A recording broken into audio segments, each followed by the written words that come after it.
จุดที่เรามาเป็นสัตว์ปีนี่ฮะทุกปีอะไรกันอย่ามาปีอะไรดูดิ join လို့ရလားပေါ့နော်ညီမ account นี่ join လို့ရလားအဲ့ဒါ monetization မအောင်ထားတဲ့ account ဆိုရင် join လို့ရလားဆိုပြီးတော့ဒီမိကုန်းနေမေးကြတယ်ပေါ့နော် okay တော့ဒီမိကုန်းလေးကိုကျွန်တော်ဒီနေ့မိတ်ဆွေတို့အတွက်ဖြည့်ပေးသွားမယ်ပေါ့နော်ကျွန်တော်ခုလိုမျိုး game event นี่ join ဖို့အတွက်ကတော့မိတ်ဆွေတို့ account นี่က monetization အောင်ထားစရာမလိုဘူးပေါ့နော်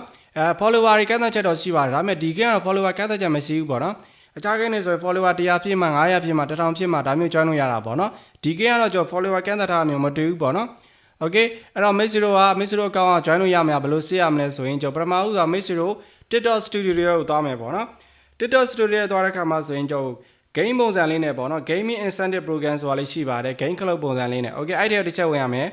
ဝင်တဲ့အခါမှာဆိုရင်မိတ်ဆွေ Atopia game ကိုလိုက်စားလိုက်ပေါ့နော်လိုက်စားတဲ့အခါမှာကျွန်တော်အကောင့်မှာဆိုရင်တော့ဒီမှာ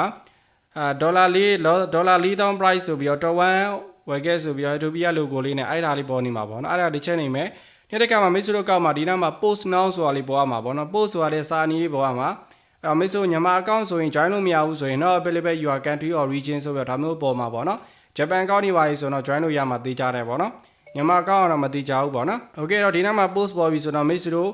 ဒီ monetization အောင်ထားပြီးတော့သူဆိုရင်10 minute ပြည့်အောင်မတင်နဲ့ပေါ့နော်10 minute အောက်ကိုပဲတင်ပေါ့နော်သူကတော့ second